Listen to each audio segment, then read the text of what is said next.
On July 10th, 2016, two men walked into the entrance of a bank in Taipei.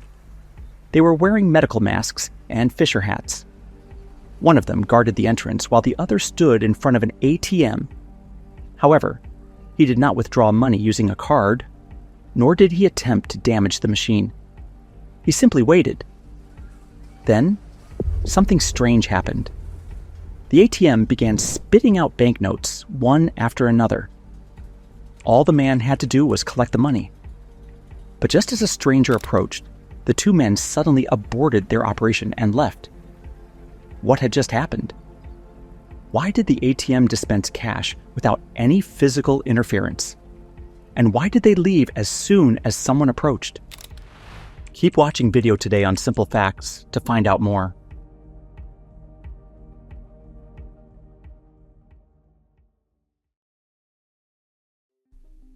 As it turns out, while these two men were collecting money at this branch, 20 others were doing the exact same thing at different branches. This was just a small part of a much larger scheme, a sophisticated, 2-year-long cyber attack that shook the global financial system to its core. Over 100 banks in more than 30 countries were affected, with stolen funds amounting to approximately $1 billion. This became one of the biggest bank heists in history, orchestrated by a group of hackers known as Carbanak. They were led by a mysterious mastermind. But on this particular night in Taipei, he and his team made a critical mistake, one that would ultimately cost them dearly. Carbanak was a game changer. They didn't break into bank vaults or physically tamper with ATMs. Instead, they exploited cybersecurity weaknesses. But how did they gain access to bank systems in the first place? And why did it take so long for banks to detect their presence? To understand this, let's go back to April 8th, 2014. Maxim, a well-respected employee at a Ukrainian bank, was working on an ordinary Tuesday. He had a bad habit. He never updated his Windows system. While sipping his coffee, he received an email from his colleague, Sergey. It contained a Word document titled Compliance with Federal Law 115. It seemed important, so Maxim clicked on it. What he didn't know was that this simple action had just given hackers access to his computer. A few months later, Maxim attended a meeting where his boss appeared visibly stressed. Some of the bank's ATMs had been dispensing cash at random times of the day. Whoever happened to be there at the right moment could just take the money. Was the bank under attack? And if so, how were the attackers controlling the ATMs? The bank hired Kaspersky to investigate, but the cybersecurity experts found no trace of malware. The attack seemed invisible.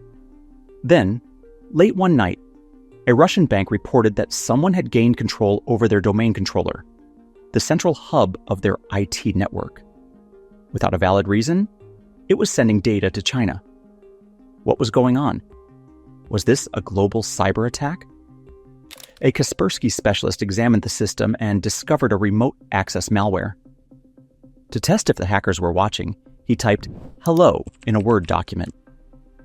After a short pause, the cursor moved, and the hacker responded, "You will not catch us." Was this a taunt?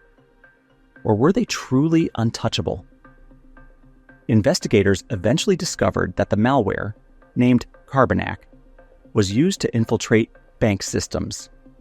The hackers had different methods for stealing money. They transferred funds from bank accounts, programmed ATMs to dispense cash at specific times, and even altered customer balances. Shockingly, some broke customers suddenly became millionaires without realizing it. How was it possible for such an elaborate operation to go unnoticed for so long? By 2015, Carbanak had attacked at least 100 banks across nearly 30 countries, stealing nearly $1 billion. It seemed like they were unstoppable. But then, in July 2016, they made a mistake. In Taiwan, First Bank reported that 70 million new Taiwan dollars had been illegally withdrawn from ATMs across 20 branches. Taiwanese police acted swiftly. They checked hundreds of CCTV recordings and tracked down the suspects. 22 money mules, mostly Russians and Eastern Europeans. 19 managed to flee, but 3 remained in Taiwan with the stolen money. One mule hid 2 sports bags filled with cash in a park, but was soon arrested. When the police searched for the bags, only 1 remained. What happened to the second bag?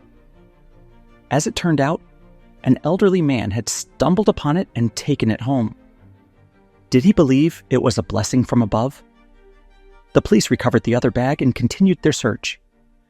Meanwhile, another suspect named Bobby hid 2 suitcases of stolen money in lockers at Taipei main station. 2 other Eastern European men arrived in Taiwan to retrieve them. They went to a hotel for brunch, unaware that they were being watched. Just as they sat down, the police moved in. The Taiwanese authorities recovered 90% of the stolen money. The 3 arrested money mules were sentenced to just over 4 years in prison. But who was really behind this operation? On one of the suspect phones, police found pictures of massive stacks of cash in different currencies. They also discovered emails from the suspected mastermind of Carbanak. Europol, the FBI, cybersecurity firms, and international authorities worked tirelessly to track him down. Finally, in March 2018, they found him. The mastermind, Dennis K., was living in luxury in Alicante, Spain. He had amassed 15,000 bitcoins, worth $162 million at the time. Today, that amount would be worth over $1 billion. How did the police catch him? It wasn't his cyber activities that gave him away. It was his real-world purchases. Cars and houses left financial trails, and investigators followed the money. When they raided his home, they seized his luxury items and cryptocurrency. But the vast majority of the stolen $1 billion remains missing to this day. Where did it go? And who else was involved? Dennis K. may have been the mastermind, but he didn't work alone. Experts believe a team of at least 10 to 30 people helped execute these crimes. Some suspects were arrested later in 2018, but the full extent of Carbanak's network remains a mystery.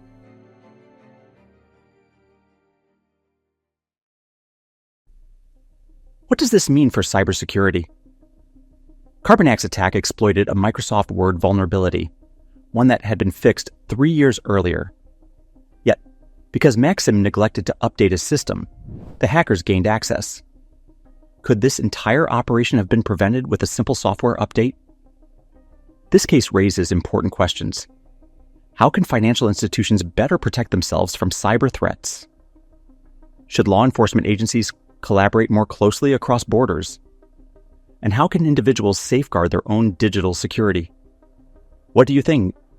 Share your thoughts on how such cyber heists can be prevented in the future.